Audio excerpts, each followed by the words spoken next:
And welcome to the City of Palm Coast Virtual CMT July 2nd, 2020 Citizens Advisory Task Force Meeting. Pursuant to the Governor's Executive Orders number 20-69 and 20-112, suspending all Florida statutes that require a quorum to be present in person at local government public meetings or require a local government body to meet at a specific public place, the city may conduct meetings of its Citizens Advisory Task Force without having a quorum of its members present physically or at any specific location, and utilizing communications media technology such as telephonic or video conferencing as provided by Section 120.54(5)(b)(2) Florida statutes. Mayor Holland, pursuant to the authority granted to her by the city charter, Section 4, City Council Section 4, declared a public emergency on March 15, 2020 in response to COVID-19. Furthermore, pursuant to those powers and the Governor's Executive Order number 20-69, she suspended all city requirements that require a physical quorum to be present to conduct this meeting and authorized that this meeting be conducted by communications media technology under the city's state of emergency proclamation for virtual meetings executed on April 3rd, 2020. The city manager, pursuant to the authority granted him by the city's initial state of emergency for COVID-19, has closed City Hall to the public. Therefore, no member of the public will be allowed into the community wing of City Hall during this meeting.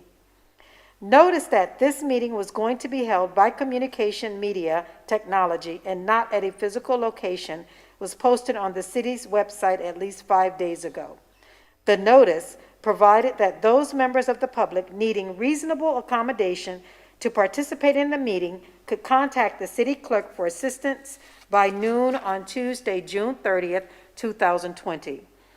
Access to this meeting is being provided via live stream on the city's website at www.palmcoastgov.com and 386-223-1690.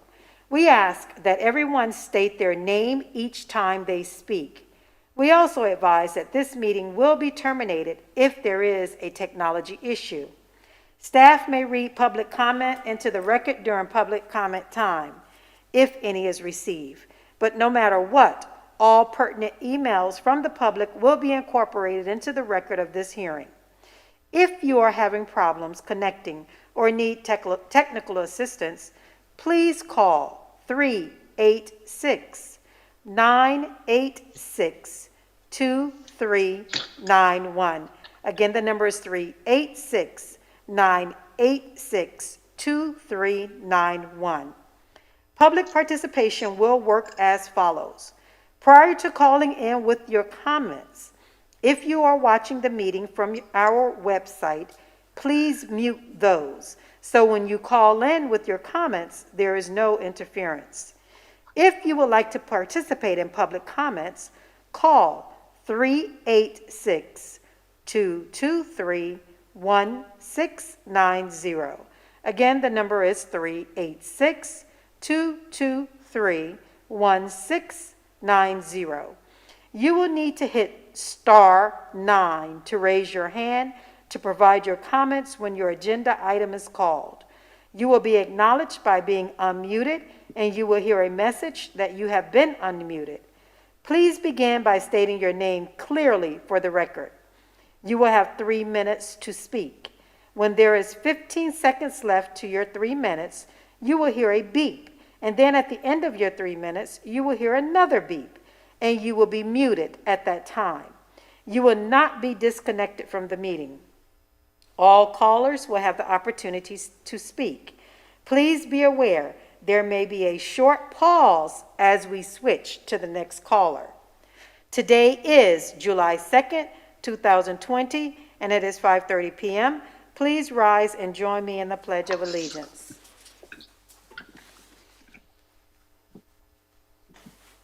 pledge allegiance to the flag the flag States of the America, United States of America and to the and to the republic for which it stands, stands, one nation, under God, indivisible, with liberty and justice for all. At this time, we will have our roll call. Denise Santa Maria. Present. Dorothy Sperber. Present. Mr. Chris Dolney, Mr. Glenn Davis, Mr. Clint Smith, and Mr. Robert DiMaria are all excused. Jake Scully. Sybil Dodson Lucas. Sandra Shank. Present. Charles Lemon. Here. Ms. Shank, we have a quorum. Thank you. The first item on the agenda is approval of the minutes from our December 4th, 2019 meeting. Do we have a motion to accept the minutes as printed? Motion to accept. This is Denise Santa Maria. Thank you. Do we have a second? Second, Charles Lemon. Thank you. Roll call vote, please. Denise Santa Maria. Yes. Dorothy Sperber. Yes. Sandra Shank. Yes. Charles Lemon. Yes. The minutes are approved 4-0. Thank you. Item number 2 is a request to make an amendment to the fiscal year 2017 and 2018 CDBG Annual Action Plan. Mr. Jose Papa, Senior Planner, will introduce and present the item, then bring it back to the task force. Thank you. Good evening, Madam Chair and members of the board. Jose Papa for the Community Development Department, Planning Division. And as the chair has introduced, we have a series of items on the agenda tonight, but our first one is an amendment to our federal fiscal year 2017 and 2018 action plan. And an amendment to an action plan is necessary when we want to reallocate funds to a new activity or to an existing activity, but a reallocation of the funds is greater than $30,000, which is the case here. So, just a brief background. For federal fiscal year 2017 and 2018, the board approved the allocation of $175,000 for each of those years for the completion of the Seminole Woods Neighborhood Multi-Use Path. That project has been completed, and at the conclusion of that project, there were still funds unused that were allocated for that project. Specifically, it's $135,868 from fiscal year 17 and $175,000 from federal fiscal year 18. So combined, that's a total of $310,868. And what's being proposed is to reallocate those dollars to our housing rehabilitation activities. And staff is recommending approval of that amendment. Does any member of the task force wish to discuss?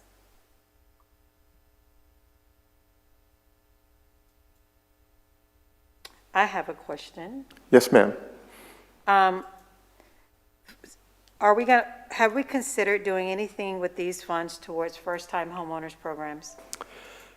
We have not, but it's an avenue we can start to look at. I will say that the number of applicants that we've been getting for our housing rehab sometimes does not meet our expectations. And so we can certainly start to look at maybe diversifying our housing program to include first-time home buyer. We haven't done it in the past only because the demand has been great for housing rehab dollars, and we know that the county through the SHIP program has a similar program. But if we struggle to spend the dollars for our housing rehab, we can certainly start considering allocating a certain amount of those dollars.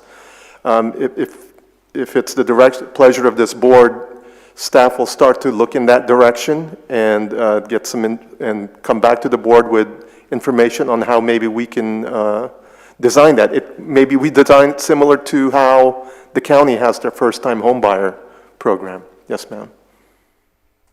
Are there any other comments from any of the other task force members? Dorothy Sperber, I have a question.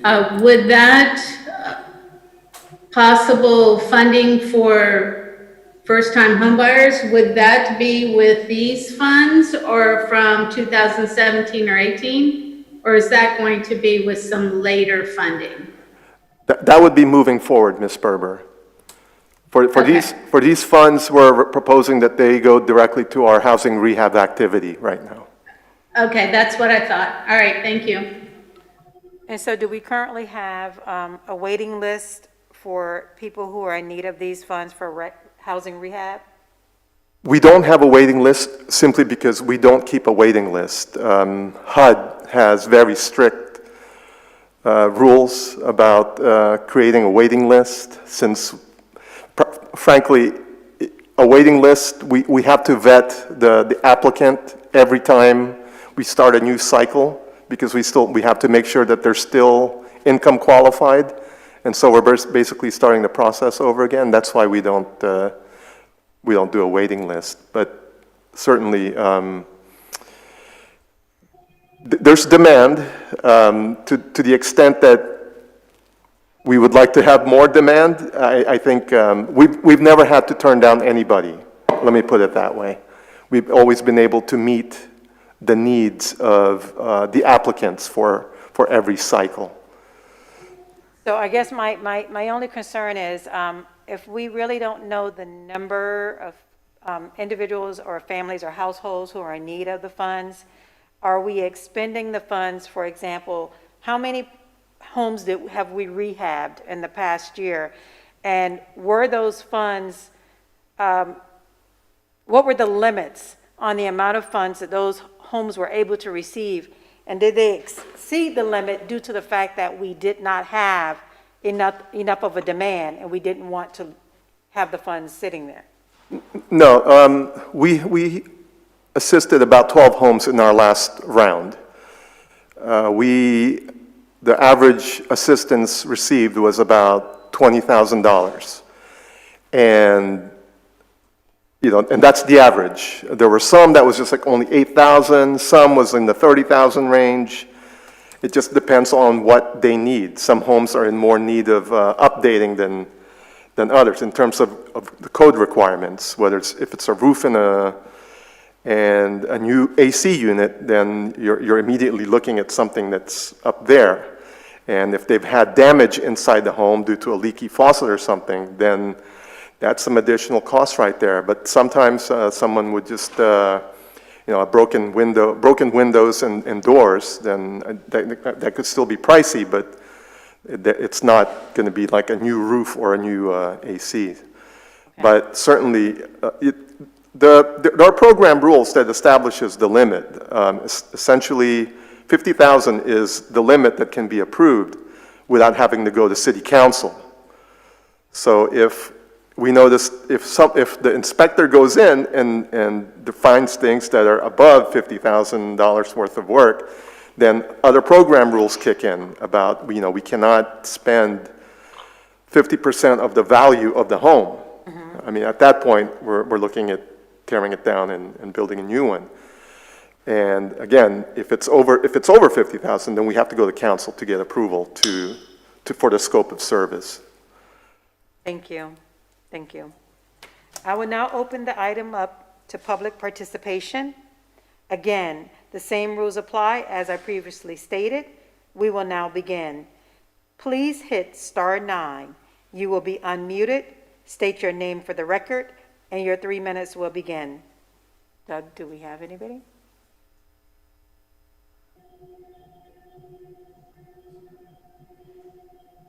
Thank you. Seeing that there aren't any people on the line for public comment, I will bring this back to the task force for further discussion or a motion. Is there any additional discussion from the task force? Seeing none, do we have a motion to accept the amendment as recommended by staff for the federal fiscal year 2017 and 2018 CDBG Annual Action Plan of the reallocation of $310,868 to the Housing Rehab Program. Dorothy Sperber, I make that motion that we reallocate those funds from fiscal year 17 and 18 to the rehab program. Thank you, Dorothy. Do we have a second? Denise Santa Maria, second. Thank you, Denise. Roll call vote, please. Denise Santa Maria, Yes. Dorothy Sperber, Yes. Sandra Shank, Yes. Charles Lemon. Yes. The motion carries 4-0. Thank you. Item number 3 is a request to make an amendment to the Citizens Participation Plan and Federal Fiscal Year 2019 CDBG Annual Action Plan to use CDBG CARES Act funds.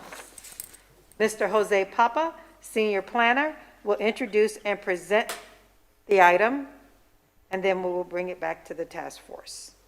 Thank you, Madam Chair. Just to give some background here, as a result of the CARES Act, an additional $299,058 has been made available in CDBG funds. As part of that CARES Act, to expedite the use of those dollars, it authorized HUD to grant waivers and alternative requirements to expedite the use of those funds, in addition to federal fiscal year 19 and 20 allocations in response to the coronavirus. Those flexibilities include amending the Citizen Participation Plan and consolidated plans, which includes the action plan, concurrently in order to establish and implement expedited procedures, provided that there's a public comment period of no less than 5 days for those amendments. In addition to that, the CARES Act provides for a waiver of the 15% cap for the percentage of CDBG funds available for public services. And that's been waived for activities to prepare for, and respond to the coronavirus. And this waiver is important when we get into the action plan for federal fiscal year 20, because as you will see in that proposal, we're exceeding what is the typical cap for public service. So the action proposed to be taken here, an action that staff is recommending, is that we amend the Citizen Participation Plan to allow for the 5-day comment on the amendment, as well as the action plan, as well as amending the action plan, that's the federal fiscal year 2019 action plan, to utilize the CDBG, what we're calling CDBG CV funds, for utility payment assistance for qualified low moderate income households, with special a special consideration given for those who are unemployed during that period that we had during this pandemic. Thank you. And staff is recommending, that's staff recommendation. Thank you. Thank you. Does any member of the task force wish to discuss this item?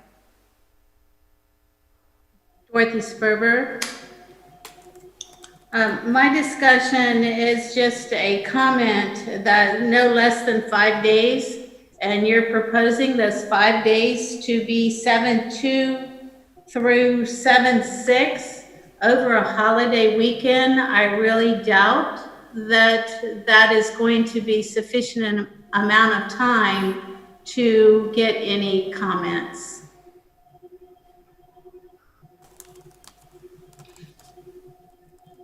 Mr. Papa?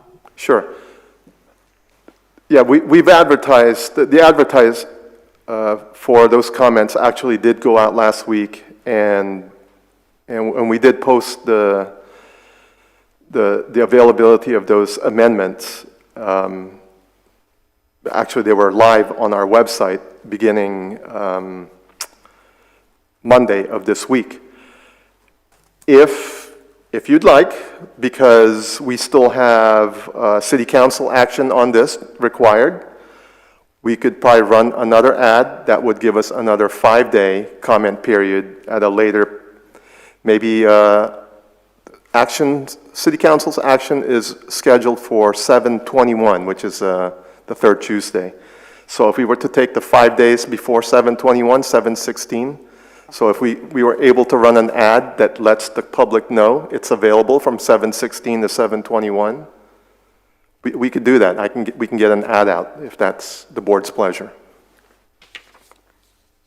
That's your recommendation, correct, Dorothy? I just thought that July 2nd to July 6th as posted here, and it being over a holiday weekend was just not adequate time. So if we could add an additional one, that would be good. And will you please restate those dates, Mr. Papa? Sure. I will pick the 5 days leading up to 7/21. So I will have an ad run. It might run on, let's just say it's 20, 19, 18, 16. So 7/16 to 7/20 is 5 days. Okay. If we can have the ad run by the 15th, saying that beginning tomorrow, 7/16, you have 5 days to comment on this amendment, that would be Okay, staff's strategy. okay, Run an ad and have the ad run at least from 7/16 to 7/20. It might run earlier, but certainly no later than 20th would be the 5th day. okay. Any other comments? Yes, this is Charles Lemon. I agree. I think it's a good idea to run it one more time just to make sure that it doesn't get overlooked during the holiday weekend. Okay, do we have a motion? No, sorry. I will now open it up to public participation. Again, the same rules apply as I previously stated. We will now begin. Please hit *9. You will be unmuted. State your name for the record, and your 3 minutes will begin. Doug, do we have anyone on hold for public comment? Okay. Seeing there is none, I will bring it back to the task force now for further discussion or a motion.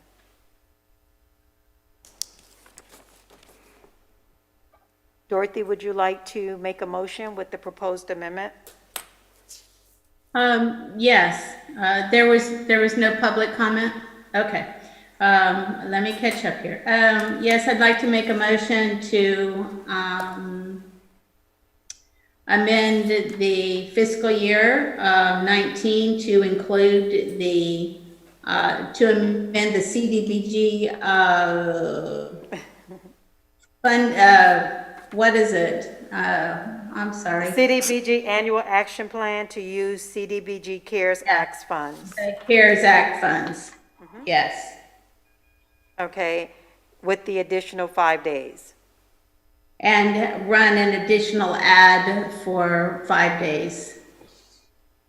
Thank you. Do we have a second?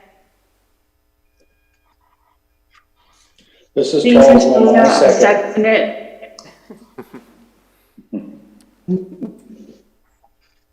Mr. Lemon? Yes, this is Charles Lemon. I second the motion with the additional 5 days. Thank you. Roll call vote, please. Denise Santa Maria, Yes. Dorothy Sperber, Yes. Sandra Shank, Yes. Charles Lemon. Yes. Motion carries 4-0. Thank you. Item number 4 is a request to review of the Community Development Block Grant Federal Fiscal Year 2020, Federal Fiscal Year 2021 Annual Action Plan. Mr. Jose Papa, Senior Planner, will introduce and present the item. Then we'll bring it back to the task force. Thank you, Madam Chair. And this one is for our annual allocation of CDBG funds, so federal fiscal year 2020. And just to give some background, of course, not knowing whether we will have someone who's new to this or if we have someone from the public who is just listening in. So I'd like to give some background on the CDBG program and some of the things that we do in order to access the funding, the CDBG funding. So a couple of things that needs to be completed to receive that funding: a consolidated plan, which is like a 5-year comprehensive action plan for our program. As part of that consolidated plan, there's a strategic plan which covers 3 to 5 years to describe how, as a jurisdiction, we intend to provide services using our CDBG funds. Our annual action plan, which you've just approved amendments to, it's a one-year plan that describes those actions that are to occur over that fiscal year. And other documents that we complete as part of our CDBG program, we have the analysis of impacts to fair housing choice, and annually we complete a comprehensive annual performance and evaluation report, really just a year-end report of accomplishments and spending of CDBG dollars. Under the CDBG program, any activity that's funded must meet one of the national objectives of the program. It must benefit a low and moderate income person or area. It must prevent or eliminate slum or blight. Or 3, it must address an urgent community development need in cases of emergency or declared emergency, as we have now. Some examples of CDBG activities: there's housing-related activities, there's public service activities, whether it's youth service or senior care services. That's typically limited to 15% of the grant allocation. But as I mentioned earlier, under the CARES Act, for the federal fiscal year 20 allocation, in addition to the CARES Act funding that we received, there's flexibility to remove this cap. And that's for any activity that is to address the coronavirus pandemic. Other CDBG activities: economic development, infrastructure improvements within a qualified area, and of course, a certain amount of funds for planning, administration, and monitoring of the program. And that is still limited to 20% of the annual allocation. Historically in the city, we've undertaken the following activities: homeowner repair assistance, public service activities through our youth camp, and of course we allocate some funds for program administration and planning. And in the past, we've also done infrastructure projects, which under this proposal we won't be doing this year. So, the proposed allocation for the upcoming year, consistent with previous activities, the housing program, that is our homeowner rehab, single-family rehab program. There was also a $30,000 of income, program income for that. So we intend to allocate that $30,000 plus a portion of federal fiscal year 20 allocation, $133,387, plus the $30,000 of program income, to equal $163,387 for the housing program. For public service, and this is where staff is proposing that the bulk of the funds be allocated to. Again, the maximum 15% allocation has been waived for fiscal year 20 allocation, and that's for a public service grant program, and that's for nonprofits to apply to assist them during this time of the pandemic if they're providing services that, again, meet the criteria of preparing, preventing, and addressing the impacts of the coronavirus. So that's $300,000. And for planning, administration, and monitoring, which is a maximum 20% of allocation, staff is proposing to allocate $75,000 this year. And that's a greater amount than we usually allocate for admin and monitoring. And that's, again, with some of the expansion of the programs that we have, specifically our public service activities. And also, there's a move to charge staff time to the grant due to some budget concerns. So the time that staff allocates for managing and administering the program, the proposal is to use the CDBG funds to pay for staff's time during those times that they're working on CDBG. So, again, with a program income of $30,000 and the CDBG allocation for 20 of $508,383, $387. We have a total allocation, including the income, of $538,387.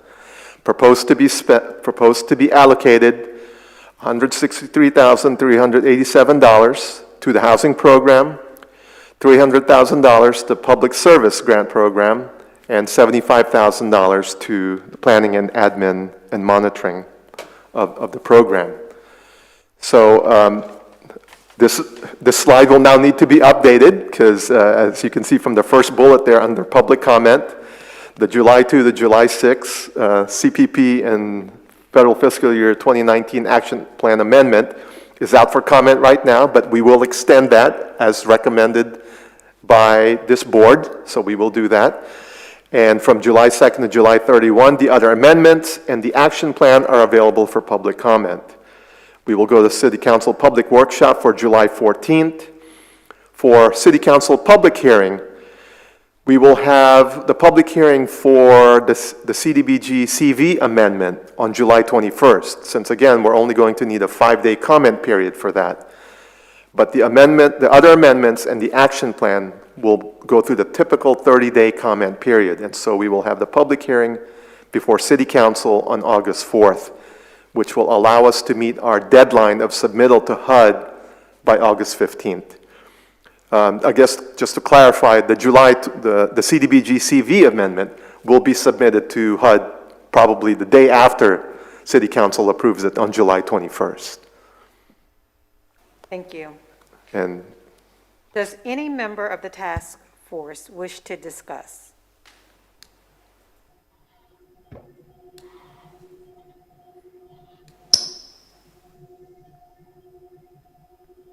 Denise? Nope. Okay, I will now open the item up to public participation. Again, the same rules apply as I previously stated. We will now begin. Please hit *9. You will be unmuted. State your name for the record, and your 3 minutes will begin. Doug, do we have anyone waiting for public comment? Okay, seeing none, I will now bring this back to the task force for further discussion or a motion. Does any members of the task force have any questions or any further discussion?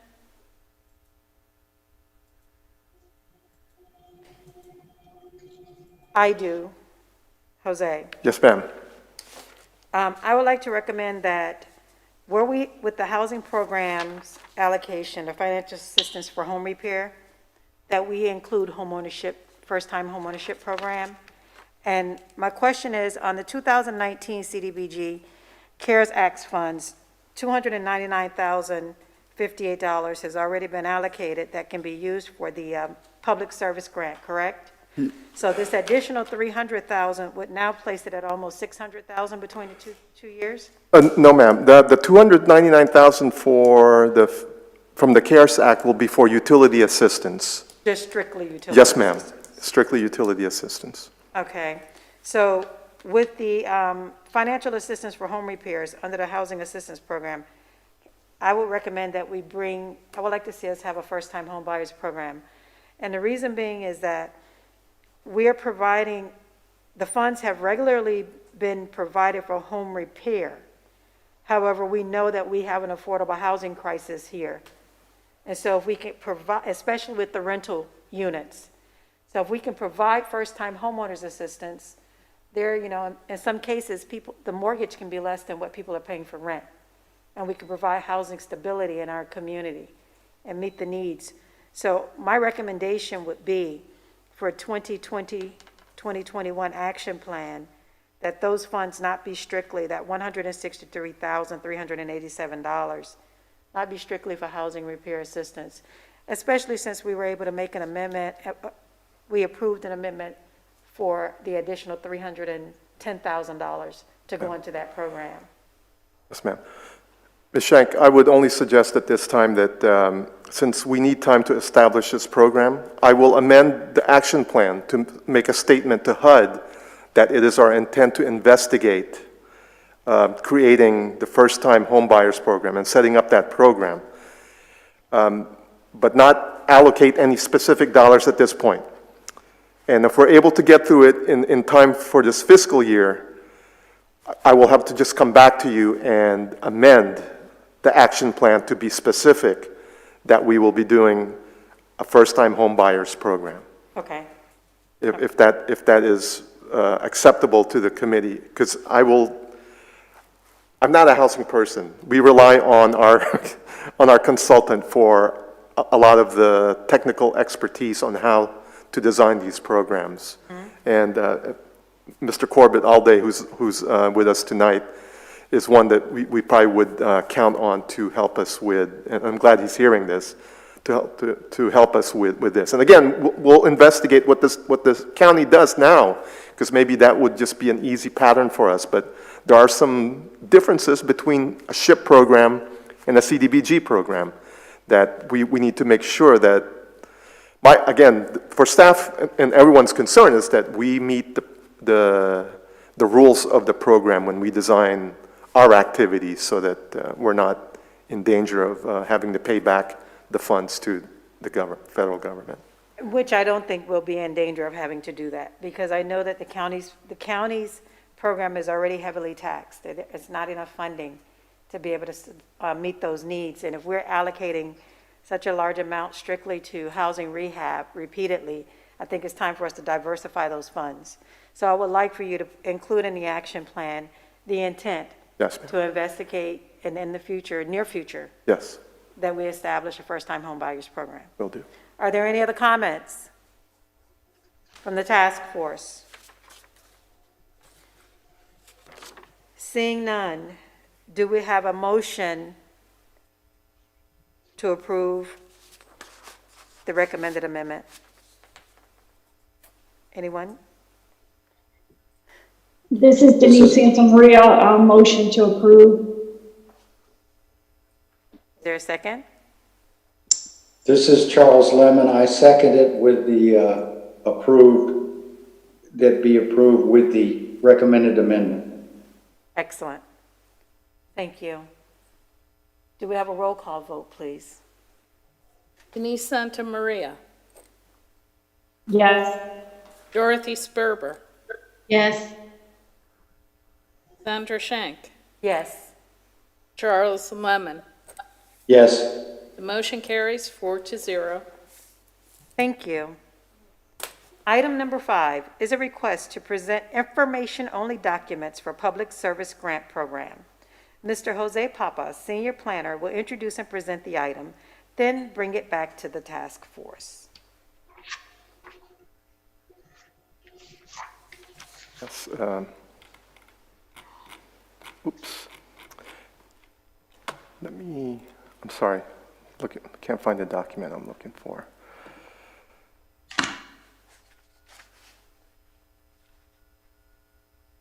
There. Here we go. Yes, oh, okay, sorry. Yeah, I can check. Go ahead. There you go. Okay, thank you. These items are really just for your information, for information of the board, and we did invite Mr. Corbett Alday, who is the author of these documents, to join us tonight in case you had any questions.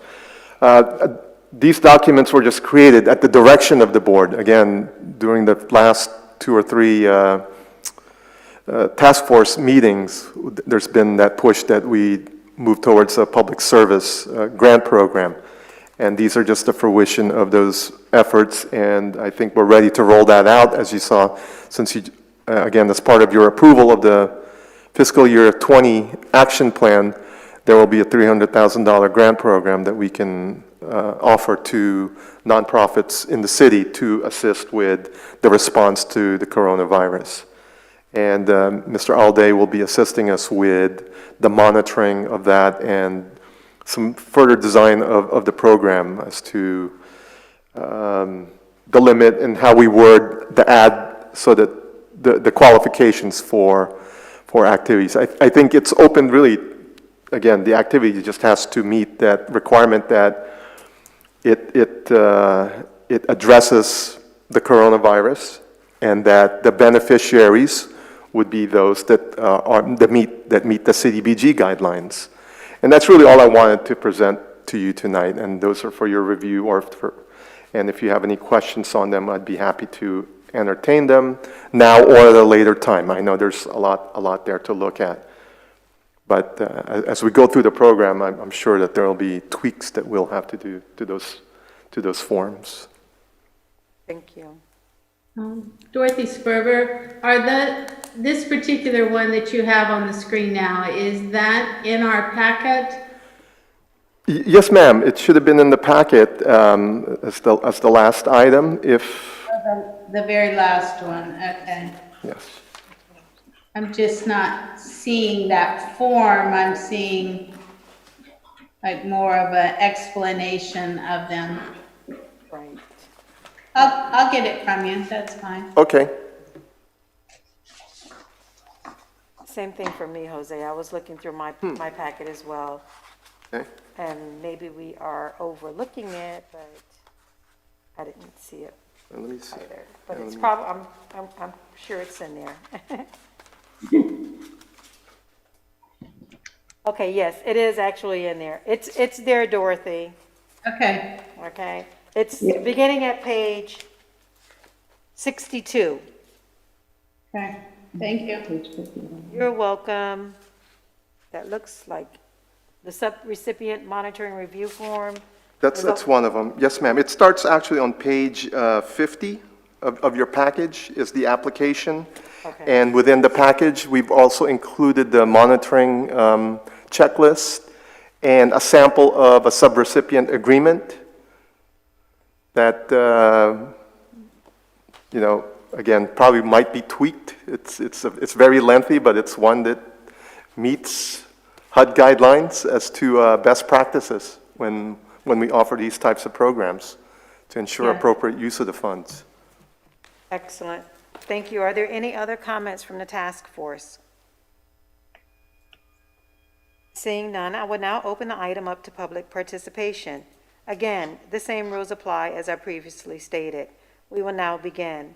Please hit *9. You will be unmuted. State your name for the record, and your 3 minutes will begin. Doug, do we have anyone waiting for public comment? Thank you. Are there any items not on the agenda that the task force or staff would like to discuss?